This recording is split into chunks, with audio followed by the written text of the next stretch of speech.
Oh, he's following me. Get out of range. Right, okay.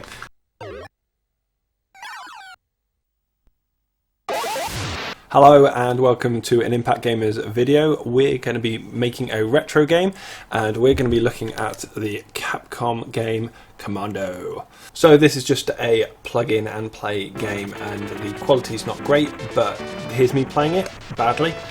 I used to play the sequel to this, Mercs, which came out on the Mega Drive or the Sega Genesis, as you may know it, and yeah, really enjoyed it.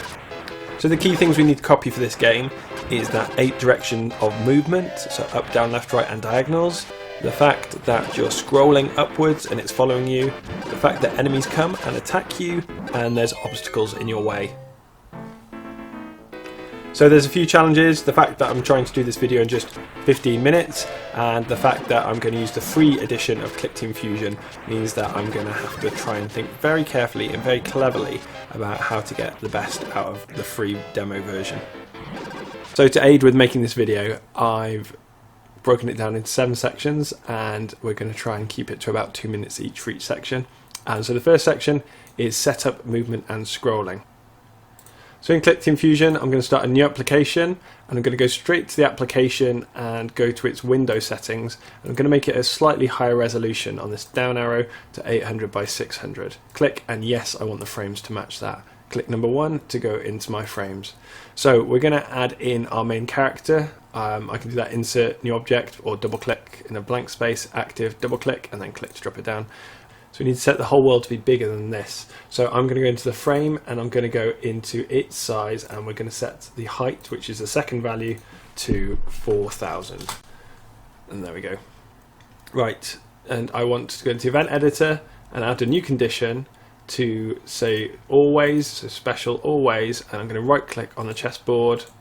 I want scrollings, I want to center the window position frame always following my player. So now if I go back, I want to set up the movement for my player and I'll click on movement and change it from static to 8 directions. Now if I run my application, it will look like I'm in the center all the time, can't see what's happening.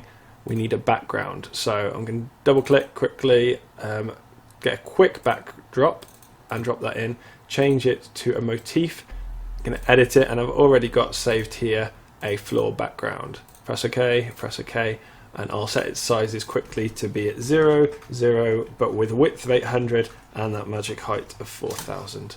And I'm going to right click on it and lock it, which means I can't accidentally pull it. Now when I test my game, that's F7, there you go, you can see I'm moving. Because the game scrolls upwards, I'm going to have to move my character all the way down to the bottom. I've just cheated a bit and added in some graphics for my character. It's going to be a little cowboy, and we can move on to the next section, which is obstacles. I'll just name this guy. He can be the goodie. So the obstacles in Commando, there's all sorts of things, and to help me, I've created a green grab of the first level of Commando from the Commodore 64 version, and I'm going to pop this on the screen, or I'll move my hotspot to 0, 0, which means that then I can then shove this to 0, 0. Maybe a bit lower actually for my version, and fit in, there we go. And also I'll make it slightly see-through so that I know that it's not really there. Set the blend coefficient to some larger number, and I'll also lock it into place. Remember, Control, Shift and click to unlock things.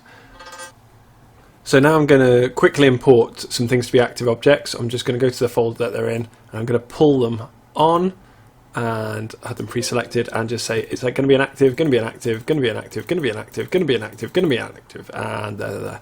And so they can see that these will match over.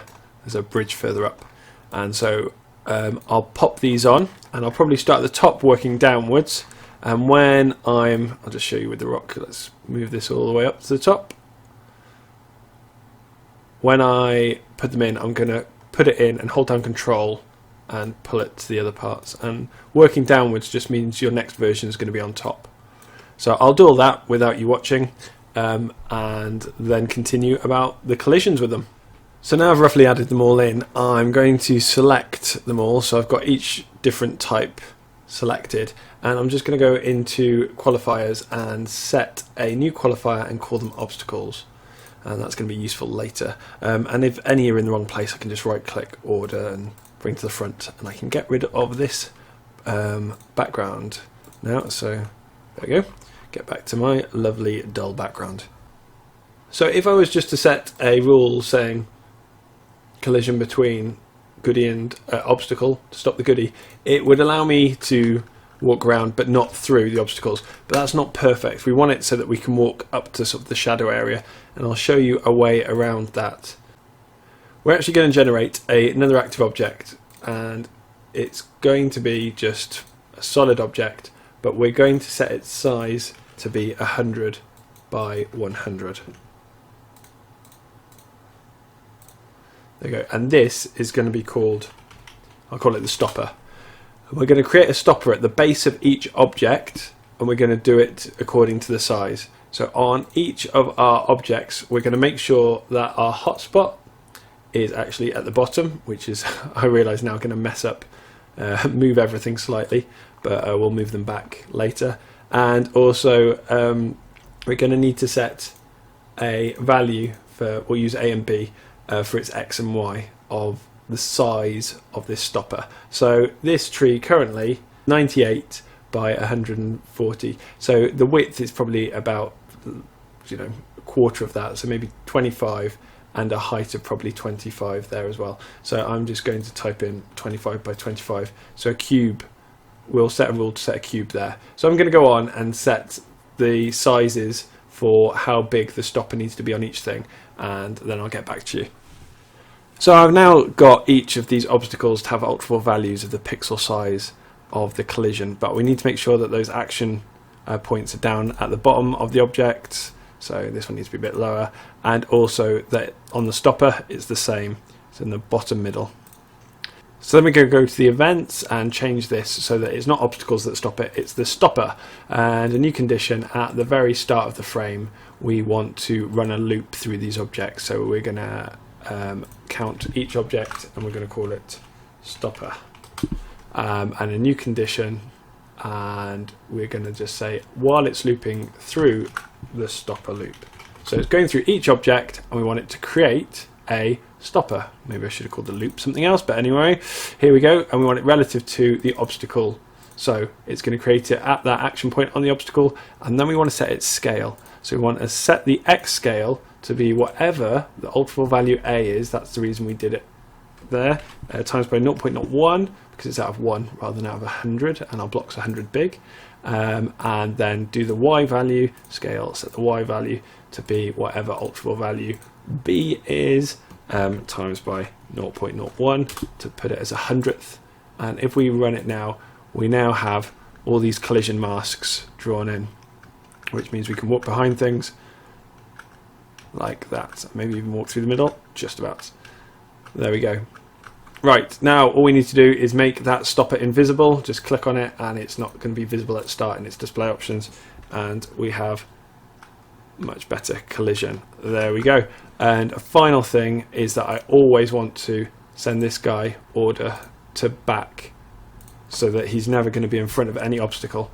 Because the collision mask is on the bottom, shouldn't be too bad. There we go. You can now walk through. So on to the next bit. Well, the next bit is layers, which we've already covered, and I wasn't paying attention. But in the full version of Clickteam Fusion, you have something called the layer object, which allows you to stack things easily. We can't use it in the free version. So let's go on to enemies and AI. So quite simply, an enemy is going to be an active object,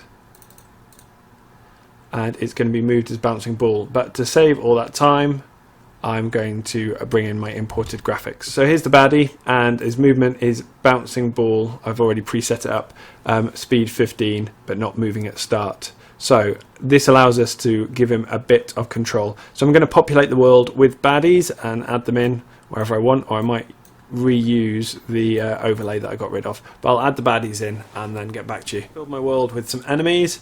I need to get them to stay still until they're on screen. So the simplest way to do that, I think, probably is to add an active object in, and this is going to be an invisible thing, just a collision mask again, like our purple stoppers, invisible just to know when we're hitting things. But I'm going to make, oh, that's massive. I'm going to make it needs to go at the very top, so this is going to be when they go on the top of the screen. top mask, and then I'll clone it, and I want to have a bottom mask as well, which sounds horrible. Okay, let's bottom mask. Yeah. Okay, right. And we don't want them to follow the frame. We want them to always stay in those positions relative. So if we run the game, there we go, there's the top and the bottom one. Let's make them invisible now that we know that they're there. So display and not visible. Right. Now, a new condition: if a bad guy collides with another object, the top mask, I want his movement to start so that he starts going along, and I want to know, pull it down, if he collides with the bottom mask, I want his direction to start going upwards so that when he hits the bottom of the screen he doesn't just disappear. So now if I run that, let's have a quick go. Move up, there we go, there's a guy coming towards me, and then when they hit the bottom, great. Now they're just walking through everything, so let's apply that same rule, bring to back, and also collision between a bad guy. We want them to bounce this time. So if we run the frame, let's see them interact with the background. That's much better. There we go. So before we go any further, I'm going to import a bullet for them to fire, and because we try and be non-violent, let's have a bit of water, and I'll make it 8 directions. Oops, a bit more than 8. And when it disappears, it can disappear with a splash. Great. Okay, and I will also clone this, or let's name it actually, F2, baddie bullet, and we clone it. It's going to be for the goodie, because we want to see which bullet hits. You don't want your own bullet to hurt you. Okay. So to give the bad guys a bit of intelligence, what we'll do is we'll use the time, so we can say every 100th of a second we'll give these guys a chance to think, and let's just name these alterable values. Let's give it direction and shoot. So what we can do is we say every 100th of a second, each of these ones, let's set the direction, a random number, all the way up to say 300, so takes about 3 seconds for them to turn around, and then we can say a new condition: if their alterable value of direction is equal to 1, then direction, look in the direction of player. There we go. And then we can also say on here that on their alterable values, this is every 100th of a second, we can set their opportunity to shoot, and let's make that slightly more likely. So so random 200, and then we can just say that when shooting equals that, then we want them to launch a bullet. Okay, let's try that. Oh. Okay, that was a bit too hard, so I'm just going to up it to 300, and also make it that it's more likely that they follow you, and drop that one maybe down to 150. Now, the bullets, new condition here: if a bullet collides with an obstacle, let's destroy it. So we got things to cover us. Or we could do it with stopper maybe, that might be better. And then also if a collision with them and the goodie, then we want to lose a life, and we'll add our live pictures in a moment, so subtract from lives 1. We also need to shoot back, which is our next section, our ranged firing. Okay, so let's say new condition: on the joystick, read the joystick state, not up, fire button 1, which starts off by being control. If we press that, then we want to launch an object, and we'll launch our goodie bullet and in our direction. Now we want these to be ranged, so we'll say every second we will add to the bullet's alterable value A, and let's just name it to make things easier. We'll call it life. Oops. Right, so new condition: if the bullet's alterable value, if it gets greater or equal to say about 15, then we will destroy it, and the same for the good bullet. If that happens with the good bullet, then destroy that. So let's give that a test. Press F8. I'm going to run. There we go. Okay, and that works all right. So just a new condition now, that if a good bullet collides with another object, a bad guy, then we'll destroy the bad guy and we'll destroy the good bullet, and we should probably destroy the bad bullet when it hits us as well, which is on that line. And then also, let's copy this rule down. When it hits an obstacle, the good bullet needs to be destroyed as well. So let's see if I can get past these bad guys.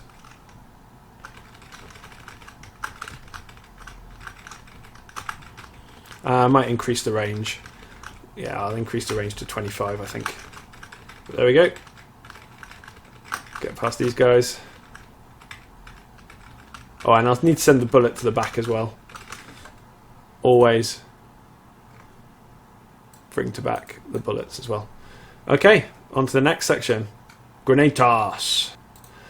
So on Commando, you've got two weapons. You've got your gun and you've got grenades. So we can use water balloons for that. And then when they get destroyed, then they make a big splash, which can hurt the bad guys as well. So all we're going to do with this is we're going to resize it. We're going to create lots of different frames and resize it so that it starts off one size and gets smaller. So I'll do one and then I'll skip to the end. So we'll start it off pretty small, maybe 12. There we go. And then I'll skip to the end. So I've got 8 frames now, and it goes from being little to being big to being little again with a splash at the end. So let's just name that balloon. And let's say that new condition, if we press fire button 2, then we want to launch an object, and it's going to be our balloon. Now we don't want it to go very fast because we're throwing a water balloon. Where is it? There it is at the end. And so maybe it's speed 32. And new condition, if the balloon, if it's overlapping one of the bad guys and the balloon's animation frame has got to 7 because it starts off at 0, so that's the splash. If it's 7, then destroy. And then and destroy the bad guy, and a new condition that if it gets to frame 7, just to destroy the balloon. So if it doesn't hit anyone. So if we have a go at throwing a balloon, splash, there we go. Let's see. Quite tricky to... There we go. So we'll go to the next stage, the final code. So breaking down the final code, this is what I think needs to be added. We need to show our lives. So let's just go up to the top and we need to put it in the corner here. So lives, game lives are, let's put it in the top left. Okay, and we also need to show a score. Let's put that in the top right because that grows outwards. Also, it's not going to be great colour, so let's just double click on it, and I need to go A for font, white, import font, and yeah, let's have it Arial. It's fine. And we also need a balloon counter as well. So what I'm going to do is go and get my balloon, go and get a nice frame of it, and we can get rid of that now, and insert an active object. Paste that frame in, get rid of that one, don't want that one, and not get it to follow the frame, so don't follow the frame, pop it up here,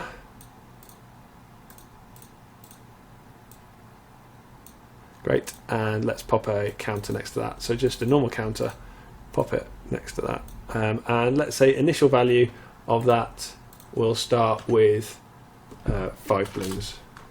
Okay, so live shown, score shown, balloon counter. Okay, and now we need to make it that when we fire the balloons, the counter goes down. So when we press fire 2, we need to check that the balloon counter is greater than 0. And then we need to subtract from the counter 1. Subtract 1, not negative 1, that'll add to it. Oh, that's on the wrong line, isn't it? Good spot there.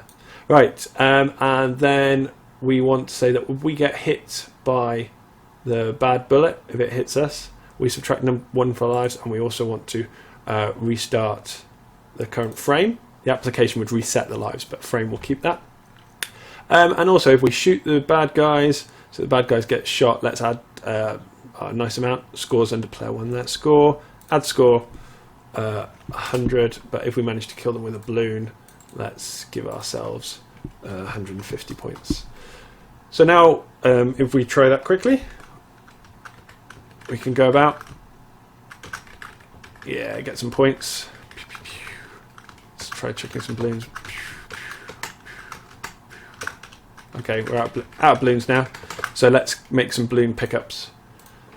So all I'm going to do is I'm going to grab this object, or let's name that properly, balloon icon, and let's clone this object to give us something else, balloon 2, but let's call it balloon pickup, and all we'll do is just delete those ones. Let's just keep frame 2, and we can pop a few of these down on the floor to help us out through the level, just in blank space. There we go. And then just a new condition: if good guy collides with, they all look like balloons, label them well, balloon pickup. Then we want to destroy the balloon pickup, but we also want to add to our counter 5 more balloons. Okay, let's see if we can do that. Boom, boom, boom. Boom, boom, boom. Boom, boom, boom. Alright, 5 balloons, 10 balloons. Great, and I love it how it splashes because it's still got the destroy on it. So there we go. Now let's see what happens when I get shot. Go on, guys, come at me, bruh. There we go. And back to the beginning of the level. Right. So final bit of code. That new condition when we get to the top of the level. So I'm just going to say, when we pick or count, compared to the number of goodie objects in a zone, if we manage to get to that weird thing where I can't tell which is the real one. This is the real one. If we get into this area here of the screen, is equal to 1, sorry. If one of our guys gets into there, then I've got an animation on this. Animation, change animation sequence to open. Okay, and a new condition that if this guy, if his position, if he goes out the top of the screen, then we'll go to the next frame, which we don't have, but it could be level 2. We haven't said new condition if this guy's position. Well done if any of you spotted this. If he goes up at the left, right, or the bottom, we want to stop him. So I think that's the final bits of code, and I think that's been well over the 15 minutes, but I've enjoyed it. So there we go. Oh, got hit. I love it how you can see when I'm pressing shift. Go on, balloon, balloon. Yeah. So just add some funky sound effects, get some off freesound.org or wherever you get your music from. I just need to move the cursor a bit, it's too intense. Go on. You could also set it so that, yeah, and boom, we're gone. Fantastic. We could also set it that if the bad guys, always to set the bad guys to alterable values, set a third value to be the distance that they are from me. So I could get this guy's position, distance with a point, and get the X and Y of me to make it a little bit harder. And then I can just say a new condition that if I'm within, under these guys, ultimate value is C. I didn't name it, did I? But we should name it really. If it's C, if it's less, if I'm lower than 100 pixels, 120 pixels, then look in direction of me, so that they automatically, relative to me, they automatically target me, so that they're not so bad at shooting. So there we go. So there we go. Oh, he's following me. Get out of range. Right, okay. And then you could have them fire back. You could have another alterable value about them firing back. You could have it that if they touch me, I die. That's probably a good idea. New condition that if I collide with them, it's probably worth subtracting a life and sending me back. It's probably worth making an event for that, and then I can just trigger an event. But anyway, I will try and upload all the files to impactgamers.net/retro, and you can have a play with it yourself and make your own Commando game. Why don't you go Commando? So one thing I realised is that when you get to the end and it opens that door for you, you could create a whole load of bad guys, which is what happens in the game. But you do want to just limit that condition to only run it once, because otherwise it'll just spawn loads of bad guys forever. So we'll try that out. Let me get rid of these guys first. Okay, and then you get up here. Oh, flipping heck. That is killing me. There we go. Get rid of them. And yay! So if you made it to the end of this video, well done for that. But I just want to tell you that you can support Impact Gamers. We're making some math software for schools in order to fund our community work. And if you head over to impactgamers.net/maths, you can start adding to our goal. So we're trying to raise 11,000 over this coming year. And you can be part of that. So thank you very much.